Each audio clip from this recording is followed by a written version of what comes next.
السلام علیکم محترم سامعین، کیا حال ہے؟ امید کرتا ہوں آپ سب ٹھیک ہوں گے۔ میں ہوں اسلم مدنی، آپ دیکھ رہے ہیں میرا یوٹیوب چینل دین اسلام۔ سامعین، آج کی ویڈیو میں ہم جماعت کے فضائل کو بیان کریں گے۔ جو شخص نماز تو پڑھتے ہیں لیکن نماز کو جماعت کے ساتھ پڑھتے ہیں، کیونکہ جماعت واجب ہے، اور واجب کا ترک جو ہے بالکل سخت گناہ ہے، اور جہنم کا حقدار ہے جو بندہ اپنے واجب کو چھوڑ دیتا ہے۔ تو جو لوگ نماز کو جماعت کے ساتھ پڑھتے ہیں، ان کے لیے کیا فضیلت ہے؟ نبی رحمت صلی اللہ علیہ وسلم کی حدیث مبارکہ میں آتا ہے، جو شخص نماز کو جماعت کے ساتھ پڑھتا ہے، اللہ تبارک و تعالیٰ اس کو اکیلے پڑھنے سے 27 گنا زیادہ ثواب عطا فرماتا ہے، جو شخص اپنی نماز کو جماعت کے ساتھ پڑھتا ہے۔ ایک اور حدیث مبارکہ میں نے پڑھی، نبی اکرم صلی اللہ علیہ وسلم کی حدیث مبارکہ کا مفہوم ہے، حضور فرماتے ہیں کہ جس شخص نے 40 دن تک نماز کو جماعت کے ساتھ ادا کیا کہ اس کی کوئی رکعت بھی فوت نہیں ہوئی، اللہ تبارک و تعالیٰ اس کے لیے 2 آزادیاں لکھ دیتا ہے۔ 2 آزادیاں۔ پہلی آزادی، اللہ تبارک و تعالیٰ کے حبیب نے فرمایا، پہلی آزادی اس کے لیے جہنم سے ہے، اللہ تعالیٰ اس کو جہنم سے آزادی لکھ دیتا ہے اس شخص کے لیے۔ اور دوسری اس کے لیے آزادی جو ہوتی ہے وہ ہوتی ہے نفاق سے، یعنی گویا اس کے لیے لکھ دیا جاتا ہے کہ یہ شخص جس نے 40 دن تک نمازیں جماعت کے ساتھ پڑھی کہ اس کی کوئی بھی ایک رکعت فوت نہیں ہوئی، اللہ تعالیٰ اس کے لیے پھر جہنم سے اور نفاق سے آزادی لکھ دیتا ہے کہ یہ شخص جہنم سے اور نفاق سے بری ہے۔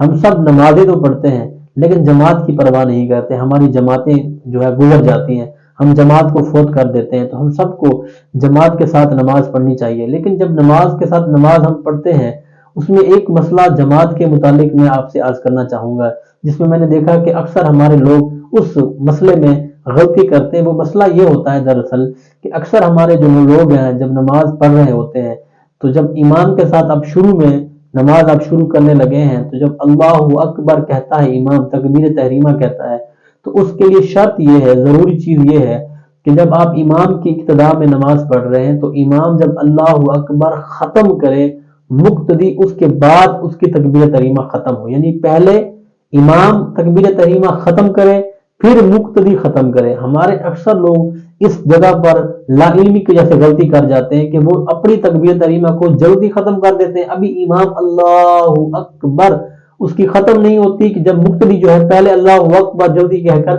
وہ ہاتھ باندھ چکا ہوتا ہے۔ اگر کسی نے امام سے ابتدا میں اتنی جلدی کی کہ ابھی امام نے اللہ اکبر ختم نہیں کیا تھا، اس نے پہلے تکبیر مکمل کر کے نمازی نے پیچھے مقتدی نے اپنی نماز کو شروع کر دیا، تو اس کی نماز بالکل شروع نہیں ہوئی، وہ نماز اس کی ضائع ہو گئی۔ تو اس طرح یہ مسئلہ بھی آپ ذرا سماعت کے لیجیے گا، اس میں احتیاط کیجیے گا۔ جب امام کے اقتداء میں ہیں تو امام کی اقتداء میں ہی رہیں گے، جب امام جو رکن پہلے کرے گا اس کے بعد ہم نے اس کو کرنا ہے۔ اسی طرح سلام پھیرنا ہے، پہلے امام سلام پھیرے گا پھر ہم سلام پھیریں گے، پہلے امام رکوع میں جائے گا پھر ہم رکوع میں جائیں گے، پہلے امام سجدے میں جائے گا پھر ہم سجدے میں جائیں گے۔ تو یہ بھی مسئلہ جماعت کے متعلق بہت ضروری تھا، جس میں لوگ ہمارے اکثر غلطی کرتے ہیں۔ اللہ تعالیٰ ہم سب کو عمل کی توفیق عطا فرمائے۔ وآخر دعوانا ان الحمد للہ رب العالمین۔